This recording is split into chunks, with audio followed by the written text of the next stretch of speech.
Why is Paris called the City of Light? Let me repeat the question. Why is Paris called the City of Light? This is the audience question for this episode of Are You Quizzing Me? And the answer to which I will reveal at the end of today's episode. Cue the music. Welcome to Are You Quizzing Me? I am Vineet Nair with my co-host Aditya Kashyap. This is a quizzing trivia podcast show. Join us as we dive deep into history, science, pop culture, and so much more. Let's get quizzing. Welcome back, ladies and gentlemen, to episode number 146 of Are You Quizzing Me? The question that you heard prior to the musical state is the audience question, which I will answer at the end of today's episode. But there is the small matter of the social media audience question, or SMAC, which Aditya asks every week. So, Aditya, why don't you tell us who answered the SMAC from last episode? As I always do, before I reveal who was the first person to answer it, as always, within a matter of few seconds, I will tell you what the question was. It was a visual question. This time it was a picture of five men standing in front of some sort of an army barracks, and they are all dressed out in army uniforms. The person in the center, his face is blurred, and that's the person you're supposed to identify. This is a picture clearly dated couple of decades at the very least. It's a black and white. And the answer was, who was the blurred out face in the center of the image? It was Anna Hazare.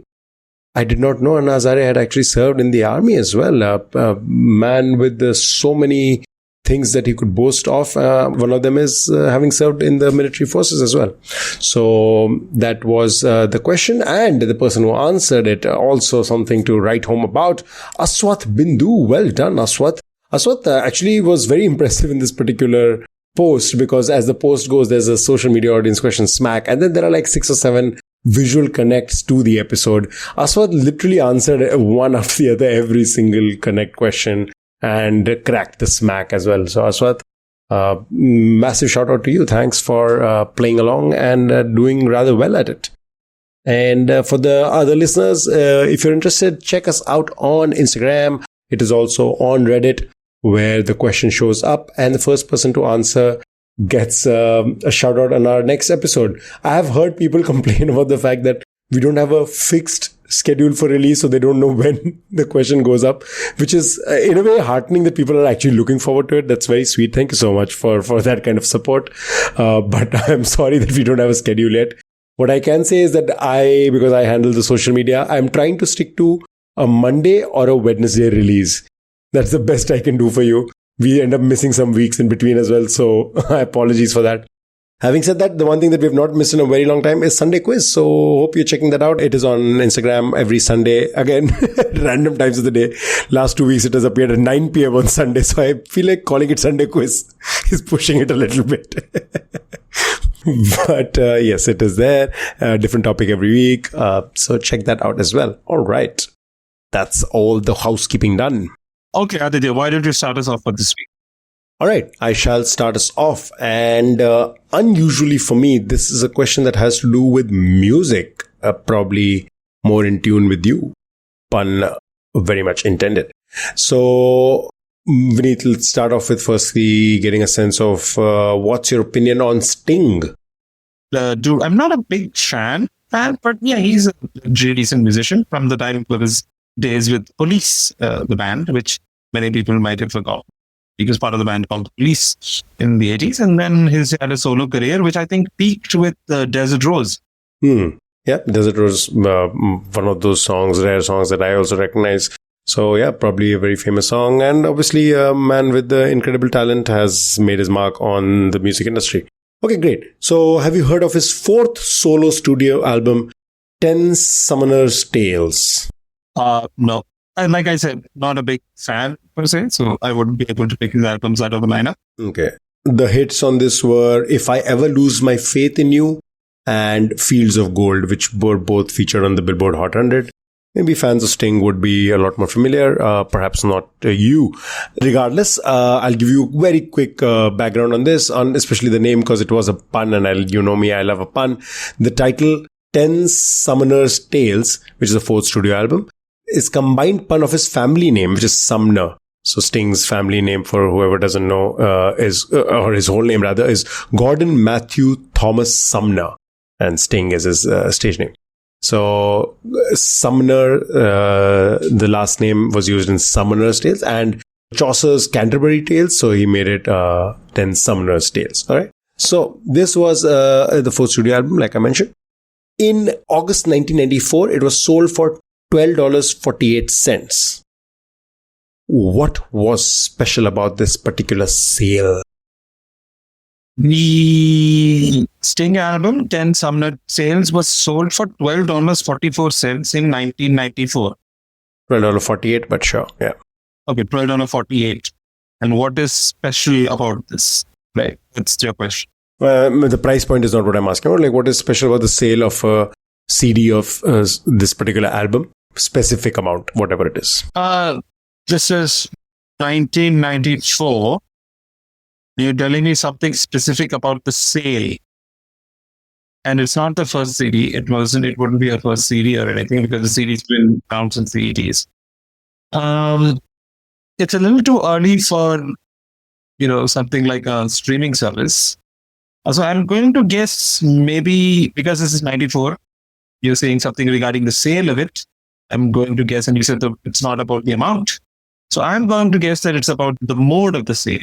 And it's too low to be an auction of any kind.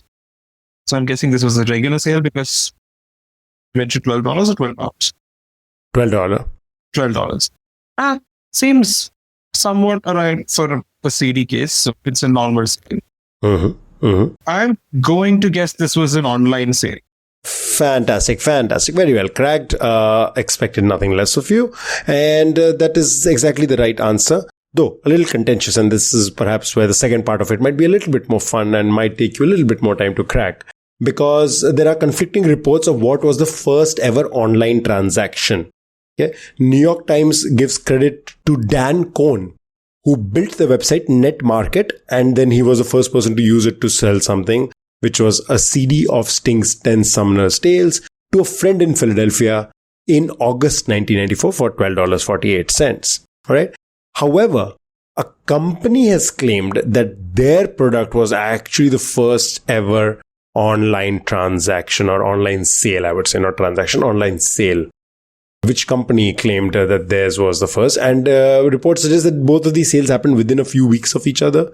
So, perhaps a little contentious. However, these are the two leading contenders for the first ever online sale. You got the one that New York Times has given credit. There's a company which claims that their product was the first online sale and not Sting's album. Yeah. Both of them happened in August of 1994, maybe a week or two apart. It's too early for Amazon. Right. Amazon is next year, 1995. That's when they sold their first ever book. I don't remember reading something about some kind of internet order of computer parts. Something related to that. No, it's not anything tech related, even though, of course, online transaction, that's tech. But no, not a tech product. And a pretty famous company, a company that we all have heard of. I'll need a clue here. You'll have to give me some sort. Okay. The reason I also found it a little cute was because reminiscent of a CD, I guess. Kind of like a CD, but more in form rather than utility. Reminiscent of a CD in form. So a disc. Yeah. Is this some guy from Silicon Valley ordering like a frisbee or something like that? You're on the right path. It's not somebody in Silicon Valley, and it is not a frisbee. But you're thinking of a disc, and that's the right track. Because I was thinking in that case, I'll think of Toys R Us, but it's not. Good guess. CDs, donuts. Is this like a Krispy Kreme situation? Closer, because now you're thinking food, but no, not donuts. Oh, is this a pizza? They ordered a pizza.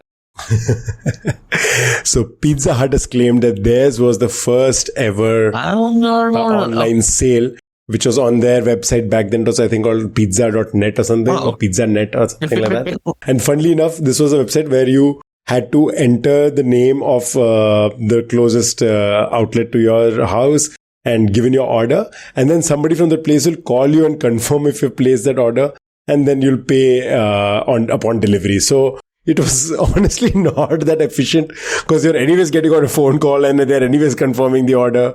So I feel like the internet was more of a gimmicky thing in between. You could have easily bypassed.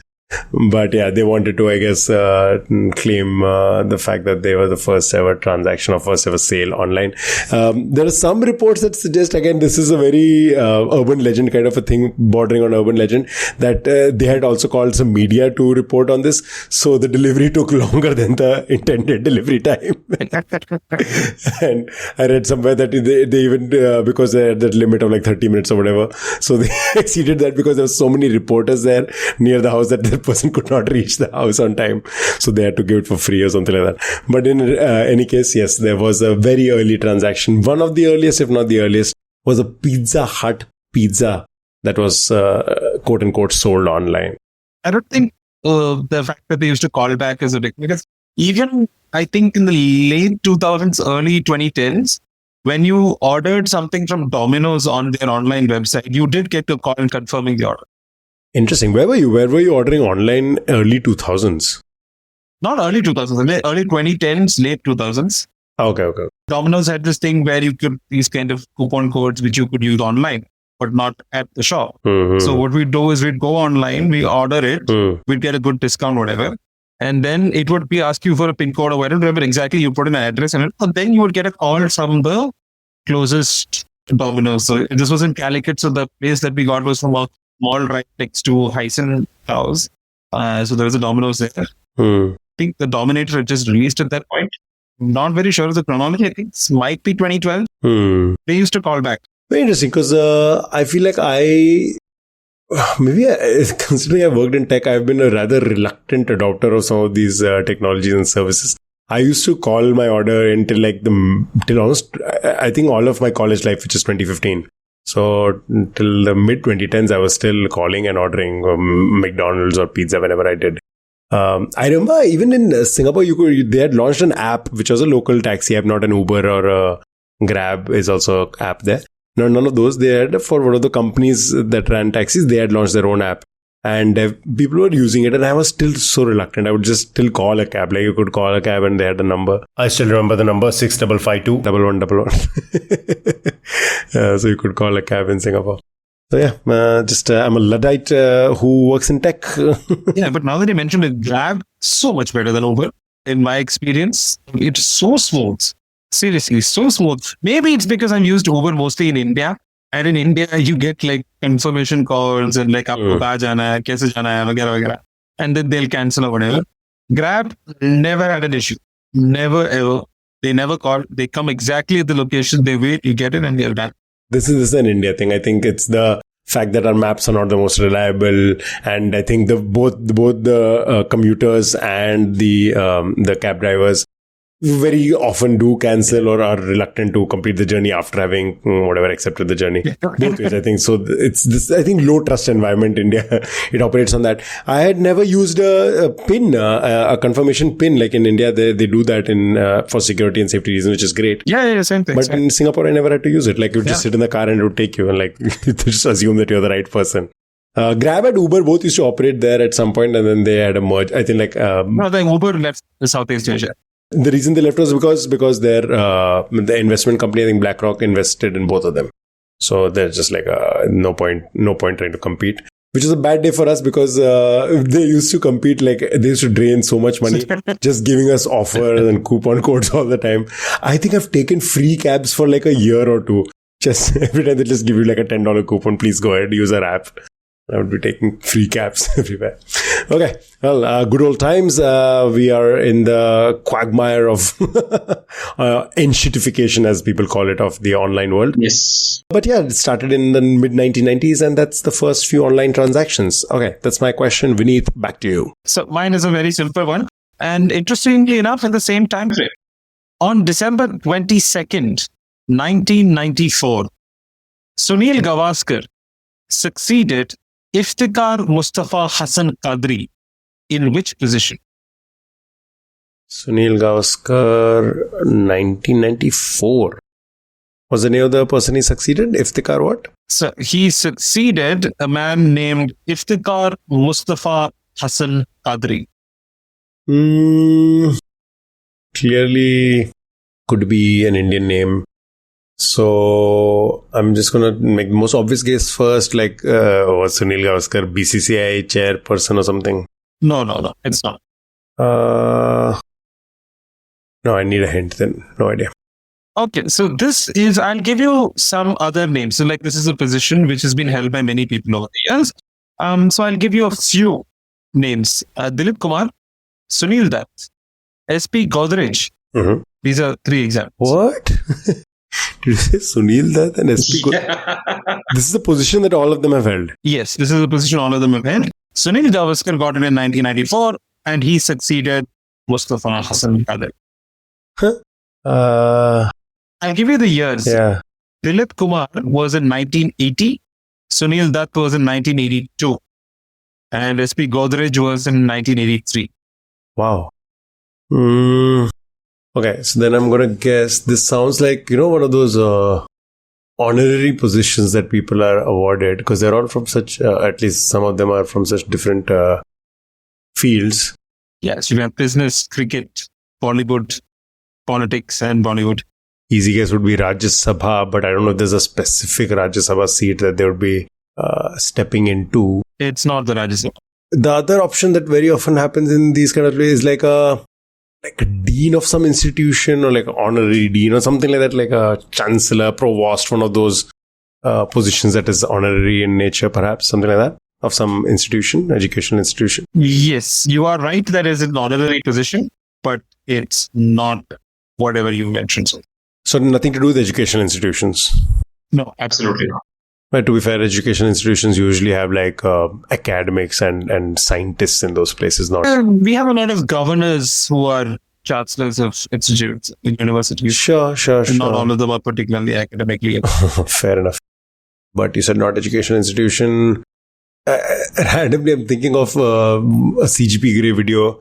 Someone I've recommended time and again, will recommend again. Please go check it out, YouTube. Yes. He spoke about the secret city of London, which is apparently the city of London, which is inside the greater London. So it's a square mile inside the larger city. And it is administered under different laws and it has its own whole thing happening. The population is counted separately.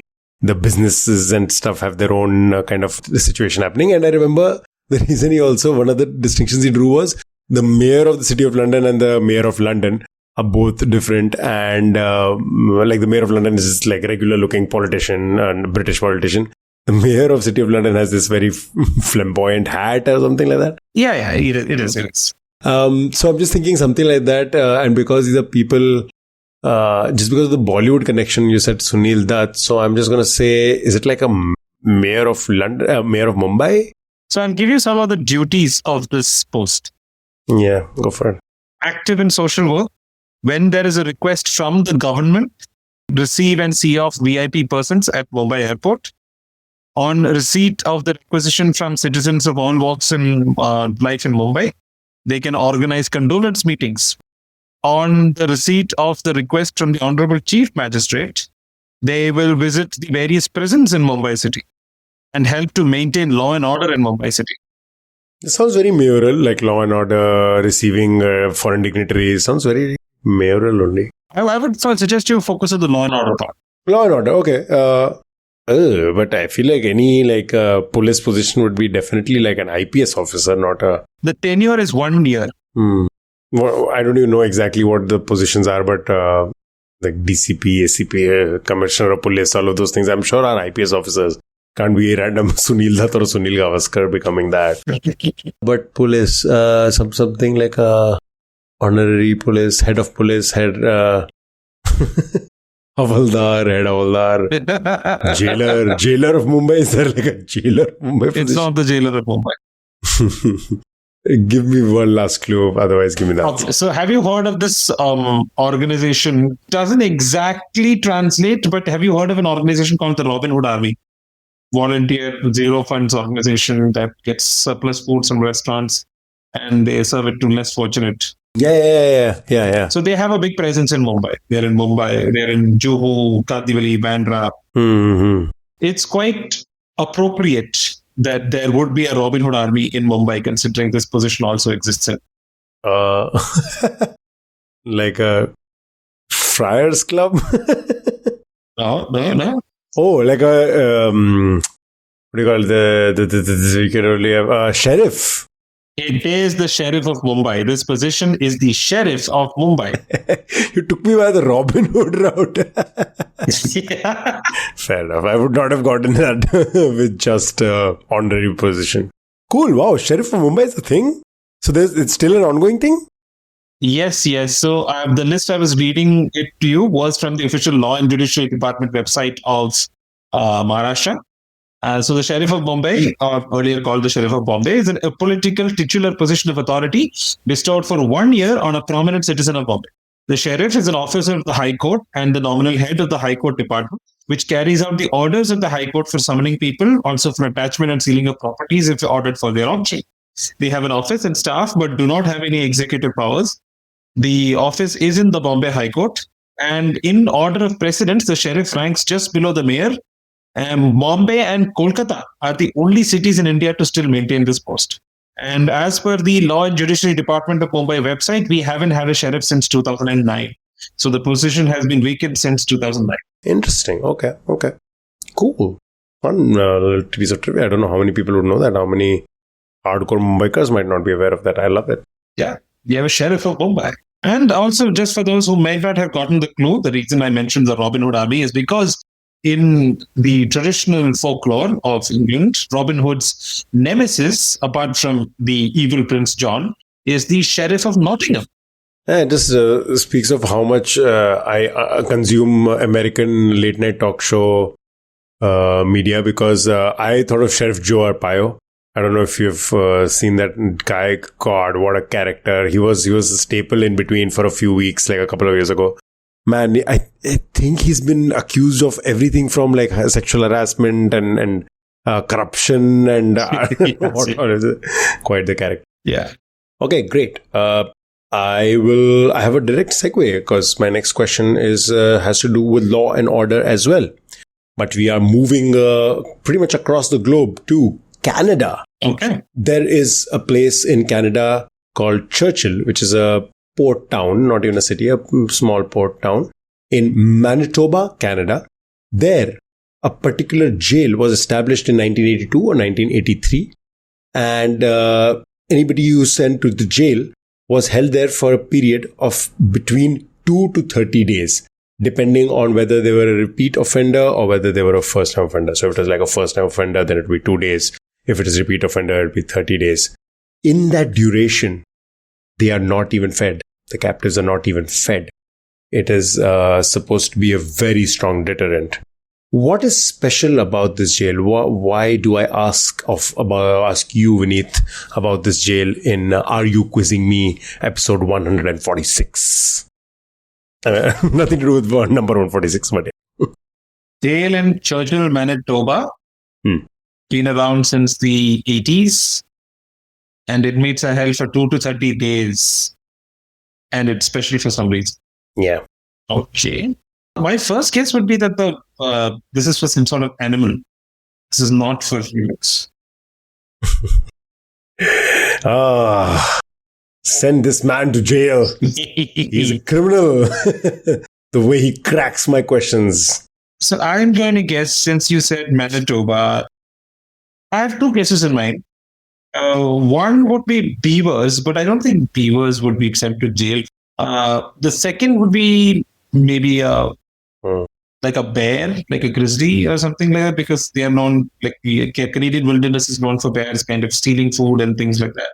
My God, Vineet, you are so wrong. You're so wrong. You're not actually that wrong. You're pretty much like 99% there. Just give me the right animal and I'll give it to you. Okay. So it's not a bear or a beaver. Not even. You're 99.9% there.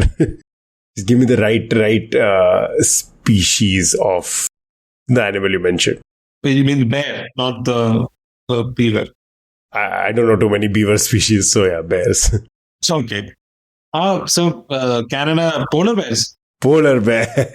This is a polar bear jail in Canada, in Churchill, Manitoba, where polar bears that are considered troublesome or dangerous are isolated and then they're relocated. And it happens for a period of 2 days to 30 days. It's effective. Apparently, the idea is that they're caught and then they're not fed and they're kept in this confined space.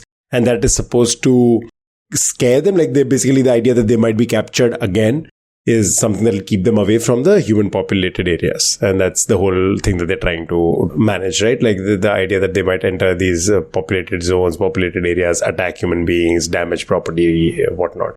So if they are captured and then they're kept in this very confined space for a period of time, hopefully the next time they're more fearful of entering these spaces.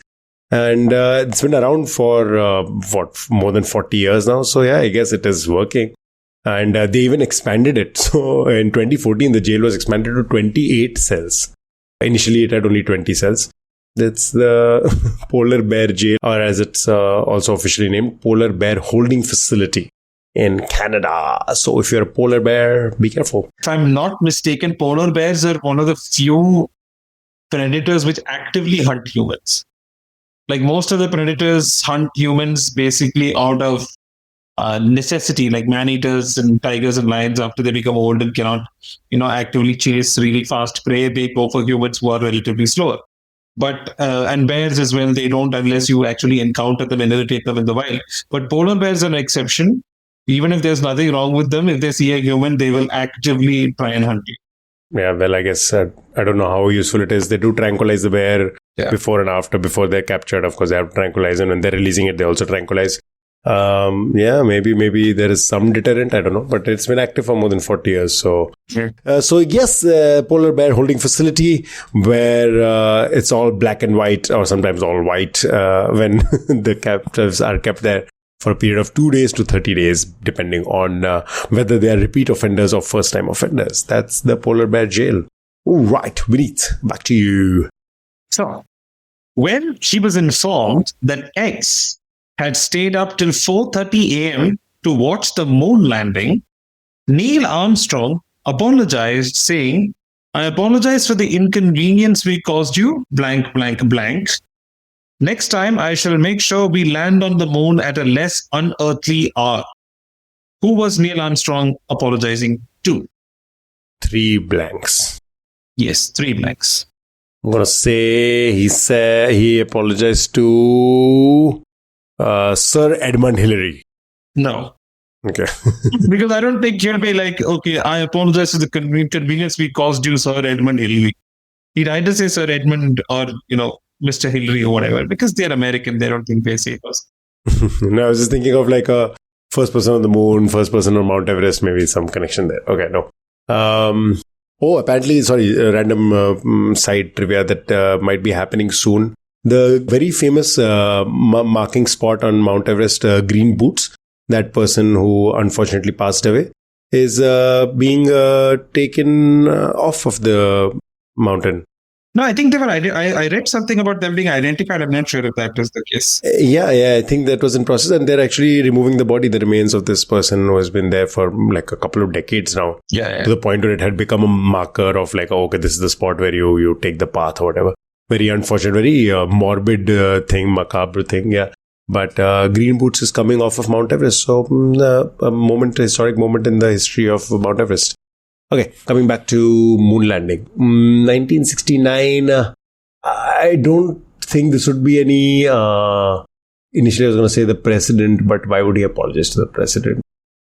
So, maybe a retired president, maybe an ex-president. Like, I don't know why in my head I'm thinking of somebody old, and, he didn't want to be inconsiderate to somebody who's a little older and their sleeping times. Is it an old president, like an ex-president? No, it's not. It's not. Okay, random shot in the dark. Pope, whoever the Pope was then? No, not the Pope. But the time you said was 4 a.m., right? That would be 4:30 a.m. This is an American time zone, I imagine. So somebody in America. So let me just clarify that. Okay. Neil Armstrong stepped on the lunar surface and made his statement at 2:56 GMT on July 21st, 1969. 2:56, did you say? 2:56, like 2:56 in the middle of the night, AM. Early morning. 2:56, so 4:30 would be... So that is the point at which he made the statement. Obviously, the broadcast started hours before that. Then it is somebody in India, probably. So finally, you have reached your podcast. Somebody Indian... and you use 3 dashes, right? Yes. Not Pandit Nehru. Yep. Close though. Yeah, it has to be one of those freedom fighter, independence era people. No, much closer than you think. Or like Sardar Vallabhbhai Patel. Much closer than that. To Nehru, at least. Indira Gandhi? Yes, he did apologize to Indira Gandhi. Wait, what is the 3 dashes though? What is a dash? Madam Prime Minister. Okay. I'm thinking what? Indira Gandhi, Miss Indira Gandhi, okay. Madam Prime Minister. Why? Okay, I guess she was one of the world leaders who was awake. When he met Indira Gandhi, Natwar Singh, former External Affairs Minister, told the Press Trust of India that there was an awkward silence after the photographers had left the room after taking pictures of their meeting. Indira Gandhi kind of prompted Natwar Singh to speak, and he said, Mr. Armstrong, you will be interested to know that the Prime Minister kept awake till 4:30 a.m. so as to not miss the exact time of your lunar landing. And to which Neil Armstrong replied immediately, I apologize for the inconvenience we caused you, Madam Prime Minister. Next time I shall make sure we land on the moon at a less unearthly hour. Cute. Yeah. Unfortunately, he didn't get a second chance, but I think the sentiment stands. No, he did not. I mean, he'll always be remembered as the first, so which beats going like multiple times over. Yeah. What are your bets on the first person on Mars? When is that going to happen? Mars. We are recording this on 13th August 2026. Whenever it happens in the future, this is how off or how accurate Vineet was. My bet is it's going to be the 2040s. Ooh, interesting. Okay. I would have said an optimistic person would say 2020s still. But I was going to realistically say 2030s. You are going 2040. Yes, I'm going 2040s because there's still a lot of things we have to solve before we get to Mars. We still don't. I mean, like more than anything else, a trip to Mars will take anywhere between 6 months to 2 years, depending upon the orbit that you're looking at. Putting like 4 or 5 people in a metal can with no gravity and in microgravity with radiation spiking all around you for almost the better part of 2 years, I'm not sure that they'll be able to survive unless we come up with other solutions for them.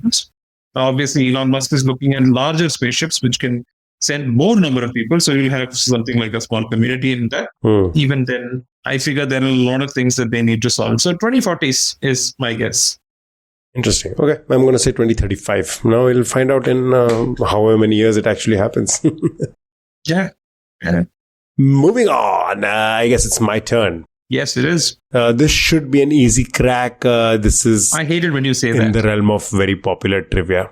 You have cracked my previous 2 questions rather quickly, might I remind you. So this one should be right up your alley. But let's give it a shot, shall we? Okay.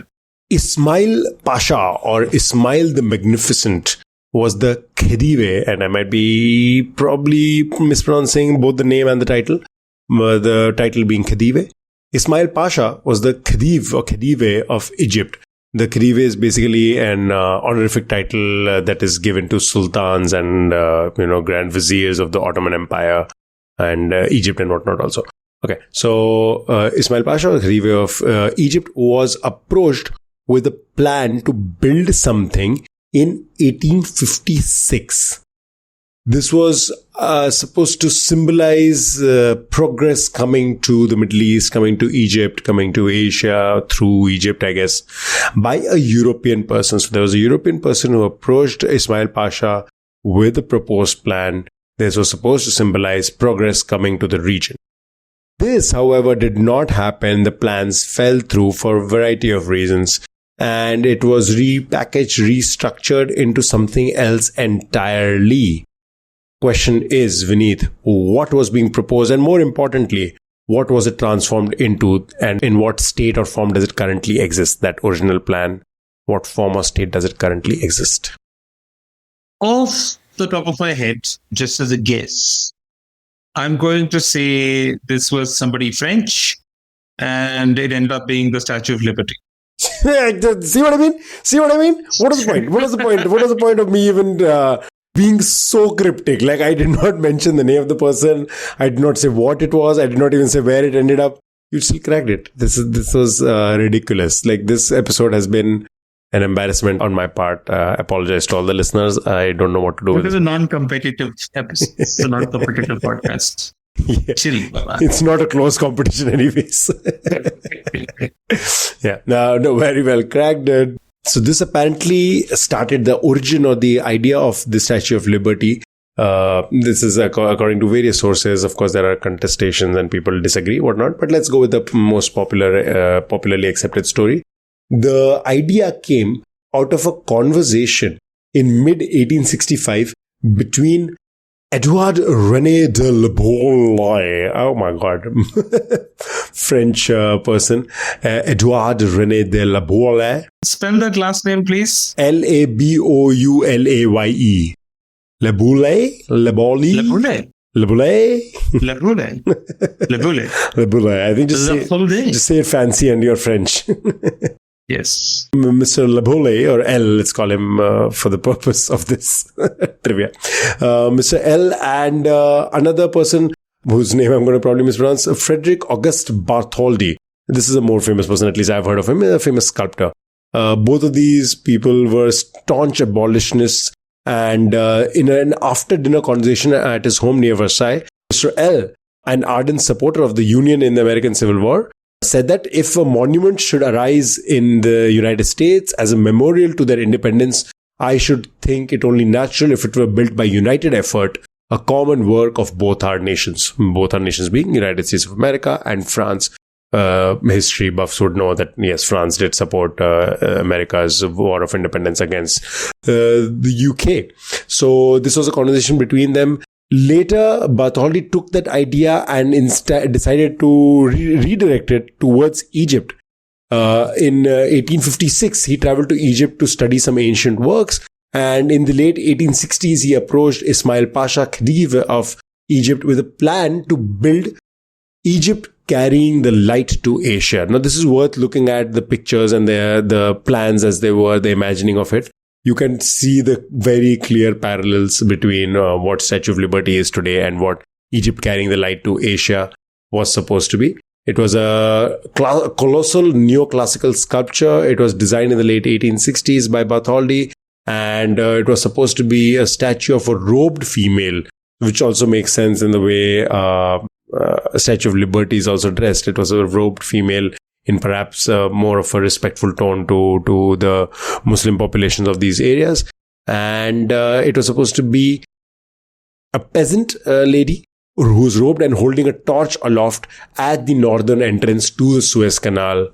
And the sketches and models were made, but it was never obviously erected. And this was repackaged, repurposed, and eventually Bartholdi's idea was transformed into the Statue of Liberty, which stands at New York City, the entrance to New York City, and not Suez Canal anymore. That's the history of the idea of Statue of Liberty and where it came from. I did not know that. I did not know that this could have very easily been at Suez Canal, that very iconic statue. Yeah, nice. And I have received one or two, not many, but one or two comments about an atrocious pronunciation of other languages. We've had some very angry comments on certain Instagram videos as well. So when we were trying to say the French pronunciation of the names, I was reminded that there's this very good video by a creator by the name of Ahilya. She's recently appeared in a Telugu movie called Sing Geeta, which again is a very quirky film, something offbeat, which I would recommend people to watch. So she has a particular video on how to pronounce or how to make yourself speak like a French person. I tried it and failed miserably, as you can understand, even though I actually have learned French. Oh, wow. This is the truth. I did learn French for 2 years, not very long, but still enough to at least fake pronunciation. But I can't even do that. Then, so I would advise those who want to actually hear what a French accent would like, check out her video. She posts on Instagram quite often. Okay, cool. Yeah, I think I've seen her content. Fantastic content creator. I actually love when people do it both with a serious tone and, of course, a comedic take on these like accents and stuff. Is funny, but even seriously, like I don't know if you've heard of IPA, which is the International Phonetic Alphabet, and that's a tool used by actors, but also by other people, I guess, who work in related spaces. And it talks about, and I learned it when I was learning acting, and it talks about how you maintain what they call the oral posture. Like where exactly should your jaw be? Where exactly should your tongue be in relation to the rest of your mouth? And each language has its own defined oral posture.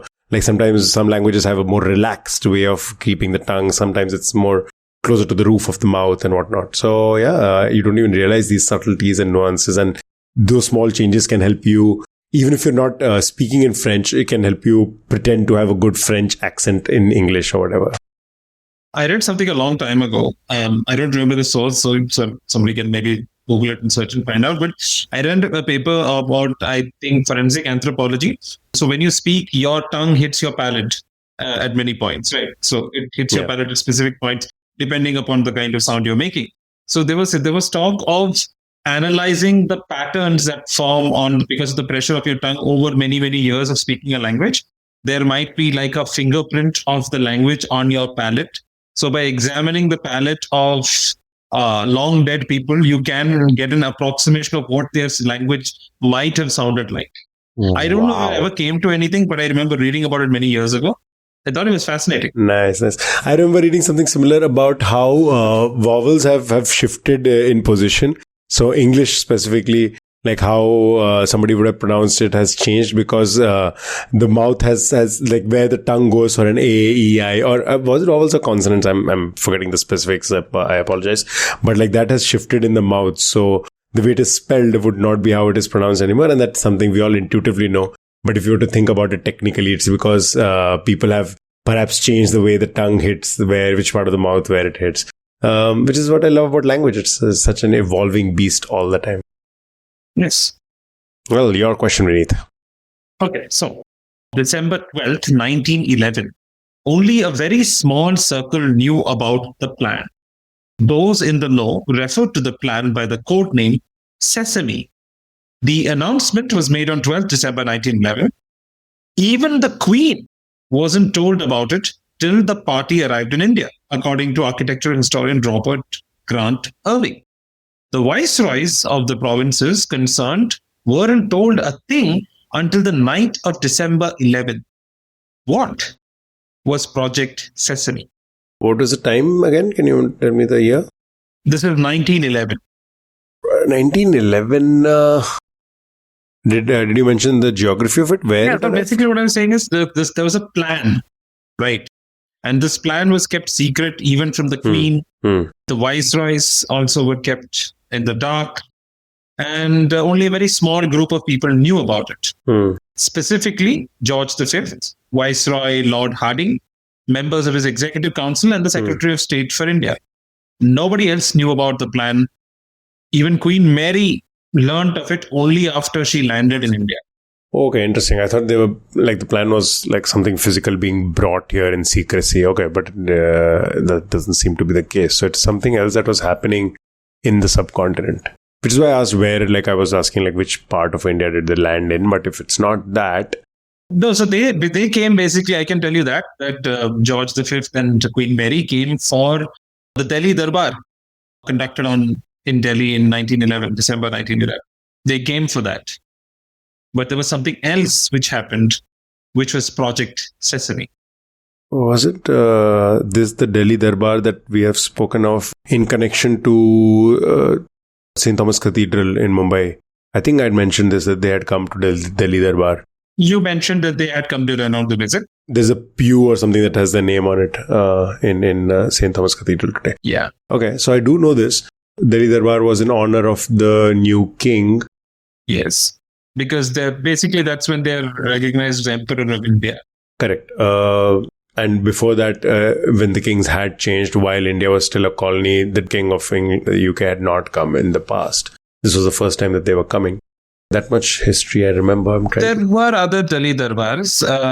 There were Delhi Darbars, but the kings had not come. Yeah, the kings had not come. Exactly. Yeah, this was the first time the king was coming.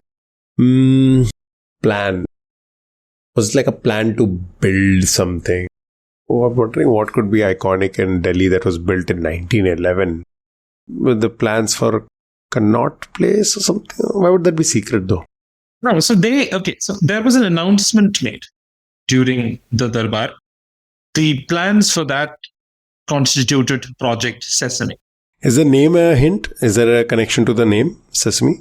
No, absolutely not. Maybe you can find one after you know the answer.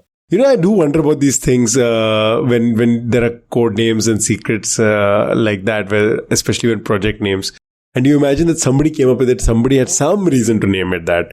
No, it's random most of the time. Like what? Like I was just eating a sesame bun and I was like, oh, you know what? I'm working on this project. Let me call it Project Sesame. No. So that's interesting. So I'll tell you what it is. So I read that I think it's the English Secret Service which does this. So they have a predetermined list of random words. And so the next project, whatever, they take the next word on the list and that becomes this. This was at least how it was in the 50s and 60s, but so it's a random thing. So they do that specifically so that even if somebody comes to know about the project or have heard the name of the project, that they can't make out anything about. Yeah, but then that doesn't make for good trivia. Like that's very inconsiderate. Very inconsiderate. Very inconsiderate. Can't use it as a fun hint. Okay, Project Sesame. Plan. I'm assuming this is something to some sort of a building plan. Building plan technically was part of it, but it was not the major. Oh wait, you said 1911, right? Yes, 1911. I can see the light bulb above your head. Isn't this when the capital shifted to Delhi from Calcutta? Yes. Very good. This was Project Sesame was the transfer of the capital from Calcutta to Delhi. This was decided in secret. Very few people knew. Even the Queen came to know only after she landed in India. And at the 1911 Darbar, George V announced the transfer of the imperial capital from Calcutta to Delhi, announced the reversal of the 1905 partition of Bengal, laid the foundation associated with the new capital, eventually which was called New Delhi, and then personally received homage from Indian princes and rulers. Very interesting. And how did I not know this? I did not know it was such a big secret and what. Yeah. Fun piece of trivia. So much. I love when even something as well known to people like you and me who've grown up in Indian history, we still find all these very interesting, very big moments and trivia. Nuggets. Chicken nuggets, McDonald's burger bun, sesame. Some connection. I just want to find a connection to Sesame. Sesame, yeah. All right. Okay. I think that brings us to the end of this episode. Vineet, do you want to do the audience question? Yes. So the audience question, which I asked at the beginning of today's episode, was very simple. Why is Paris called the city of light? Was it the first major city to have electrified streetlights? Very good. Yes. So there are two reasons given. One is the literal reason and the other the metaphorical reason. The literal reason being that it was a pioneer in public street lighting. And the metaphorical reason was because it was a central hub of education and philosophy during the Age of Enlightenment. Yes. This is the reason why Paris is called the city of light. All right, Vineet, I ask you a question now, and this is testing how much you check our Instagram page. Oh, dude. Which was the first city in India to have electrified streetlights? And you mentioned this on our Instagram page, I guess. This was part of a recent Sunday quiz. So I think it is Kolkata. Afsos, as you say. And the question actually was framed in the other way around because I was asking trivia about Bangalore, and the question was which public utility came first to Bangalore. Bangalore was the first major city in India to have which public utility? It is electrified streetlights. So yeah, Bangalore is the city with the electrified streetlights in India. You should check it out. It's a fun page, Vineet. It's kind of fun. Yeah, people seem to like it. Okay, let me just. I've kind of handed over the entire Instagram page to Aditya. He does most of the heavy lifting. not most of he does all the heavy lifting on our social media.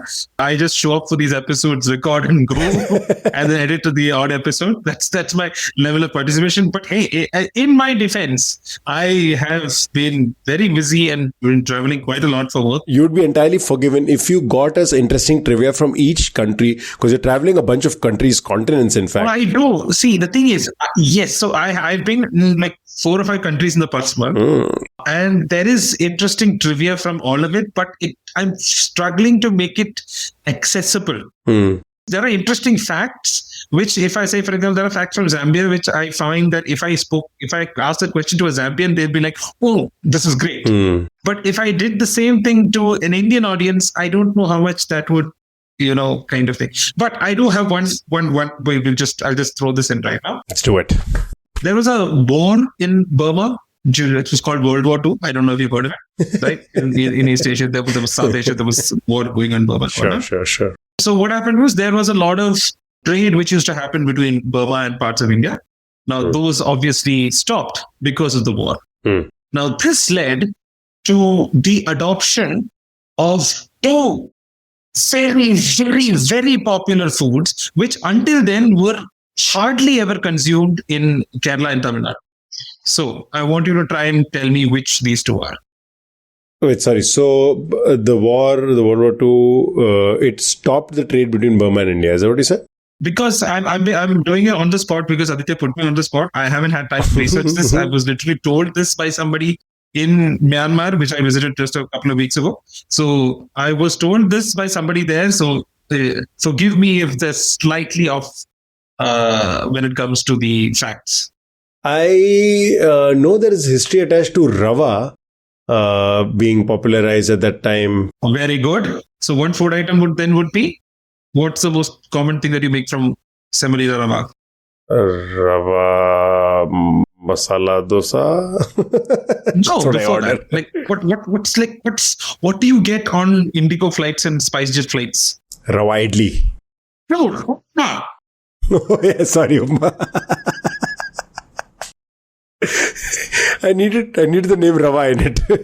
Yeah, so upma basically is, Tamil Nadu, Kerala, Karnataka, and all of that. But there's one specific food similar to this, which is now people associate, at least Northeast, associate exclusively with Kerala.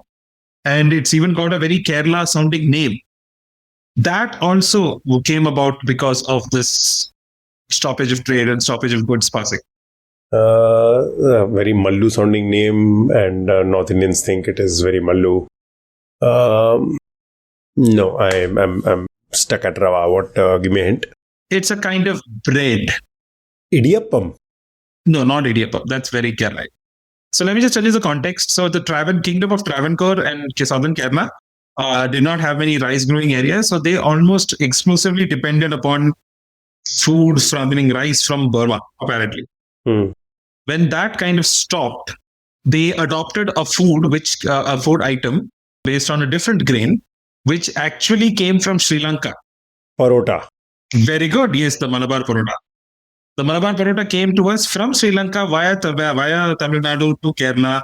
It was widely adopted after the rice shortages, and apparently that's how parotas became very popular and then gained the name Malabar Parota or Kerala Parota. And then you go to hotels, you get the Ceylon Parota. But I would still argue, like, we make some really, really good parotas, but there is a case to be made that Tamil Nadu sometimes does it really better. Like if you visit Madurai, Are you not going to be kicked out of Kerala for saying that? No, I mean, like, say, there's a two different. Right now, basically, what's happened is parotas have evolved. So you have like the Kerala style parota, which is very flaky, very crispy kind of thing, and then you have the bun parota, the regular parota, which you get in Madurai with some mutton sarna. I mean, I have no dog in this fight. Listen, I love food from every part of India. I was in Bangalore. I had such great food. I've been in Kochi. I've had insanely good food. Yeah. So I'm place agnostic. As long as it's good food, I'll eat it. And that brings us to pop culture recommendations. What do you have to recommend, Vineet? So, like I said, I have been traveling. So I've been spending quite a lot of time on planes, which meant that, I have time to actually binge watch something in an entire plane ride. So This time I would like to recommend a movie called God's Crooked Lines. Okay. It is a foreign language film. It's not an English language film. It's Spanish, I think. The story is very simple. There is a mental health asylum. A journalist goes in to infiltrate the asylum to investigate the death of an inmate. This is how the movie starts. And it is a delicious ending. It's got a delicious ending. Okay. So I would recommend people go watch it. It's available on Netflix, so you can go watch it. Try watching God's Crooked Lines. Okay, interesting. And I'd also like to recommend Spider-Man Brand New Day. It is the best Spider-Man movie in the past 2 decades. Ah, I would actually put Spider-Man 2 and Spider-Man Brand New Day on the same level. Those two would be number one. The original Sam Raimi Spider-Man and Spider-Man Brand New Day would be at the number one spot for me. so better than No Way Home, because a lot of my friends said that this didn't really live up to No Way Home. Like, it was good, but not as Oh, good. no. See, I'll tell you something. But see, the thing with No Way Home was it kind of distracted a little bit from Peter Parker. And see, we've had the Peter Parker we've had in the MCU is quite different from the Peter Parker on the comics. Because he's got a lot of help and, he has this kind of more well-adjusted kind of life and whatnot. We've not seen Peter Parker suffer much. And one of the main aspects of the Spider-Man comics and Peter Parker is Peter Parker's life sucks half the time. But despite that, he is one of the most positive, the most relatable superheroes that you can find in comics. And I think Brand New Day did that better than any of the previous iterations of Tom Holland's Spider-Man in the MCU. Plus the fact that they managed to get a cracker duo between Tom Holland and John Bernthal as the Punisher. Really love that. Okay. I'm gonna check it out now. I haven't seen it yet. I'm gonna recommend something which is not currently technically this year, but the sequel is coming out in like 2 days, and I'm gonna go watch it. I'm very excited. This is what I would normally not say out loud because it feels a little contradictory to my otherwise very high-minded approach to cinema. It is Awarapan. This is Imran Hashmi's Awarapan. So I was waiting for you to say that. I love that film. Like, I don't know how to explain this, but my God, I love the film. The original film, I've watched it like at least 6-7 times. And it's not even a guilty pleasure. Like, I'm just watching it because it's bad, but whatever. I genuinely feel like it's a very well made film. I connect to it. I don't know. It speaks to me in ways. And so in a similar vein, like not something people would consider great cinema, but I generally think it's a well-crafted film that I recently rewatched. Second time I'm watching it, and I was like, oh, this is actually a pretty good film. Bajrangi Bhaijaan, a pretty good Salman Khan film. It is. Very rare phrase to say out loud, but a good Salman Khan film if you want to watch a film that makes you feel the feels. So these two films, Awarapan 2 is coming out soon. The soundtrack is fantastic. So maybe that might be nostalgia speaking because it's like a lot of the old songs have been remade. So I'm going to go watch the second one and maybe I'll recommend it in episode 147. If I don't, then you know what happened in the theater. To salvage my reputation a little bit, I'm going to, after a very long time, recommend a book that I read recently. And this is a book by Ajay Shah and Vijay Kelkar. It's called In Service of the Republic, The Art and Science of Economic Policy. Sounds very dry. And of course, it is meant for people who are interested in this subject. So I'm giving that caveat. I actually bought the book. It's in my Kindle right now. I haven't started reading it yet. Okay, funnily enough, I was reading. I was in Delhi, and regular listeners would know my friend HK lives there, and I was staying with him. And the man is a policy wonk, as wonky as they get. So he had this book, and I started reading it. And to be very honest, I've not fully finished the book, but I made it around halfway through it. I'll finish the rest soon. And even the halfway mark I learned a lot. So if you are into that space, and here's the thing, I was reading a 2019 version of it. That's when the first edition came out. And the first chapter starts with, they're talking about how government, like a more libertarian streak, right? So less government. The first chapter starts with, some places there isn't any need for government to step in. You would imagine that government could solve these problems, but it doesn't make sense. And the example they give is, you see how Apple has a different charger, like from all other phones, and the government you could expect the government to step in, but that would not be the ideal way to solve this problem. And I was thinking, from the benefit of hindsight, The only reason Apple switched from lightning cable to type C was because EU forced them to change the cable. So I wonder if in the later editions of the book they have removed that example and put something else. So yeah, those are the caveats I'd give you if you're interested in public policy, if you're a little bit of a libertarian streak, or you want to learn about that kind of ideology. This is a good book to check out. It's well written, it's thought-provoking, and it breaks down complex ideas into simple enough concepts that you can understand without being a nerd or without being an academic. So the three recommendations, I guess, 2 movies and a book. Check those out.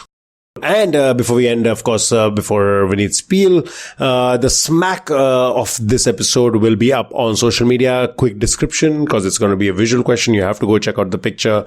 It's a picture of a man, and he's wearing bare minimums. It's almost like he's gotten out of bed. His face will be blurred. You have to tell me which famous figure this is.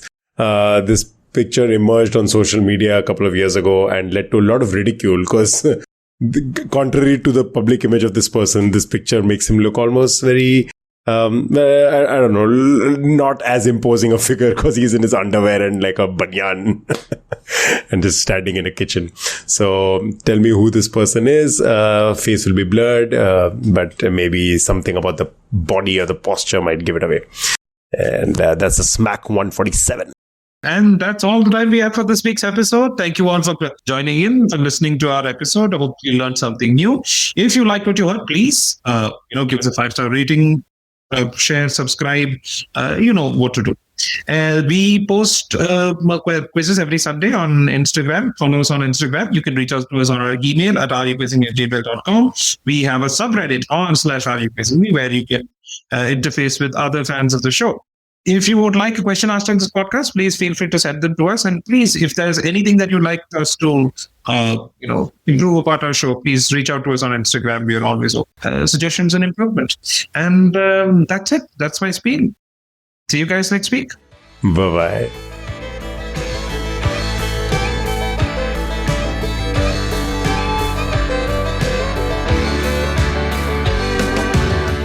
So have you ever burnt your fingers, burnt your hands, or scalded something where the skin peels off and the remaining part remains raw? Yeah, that's how it feels.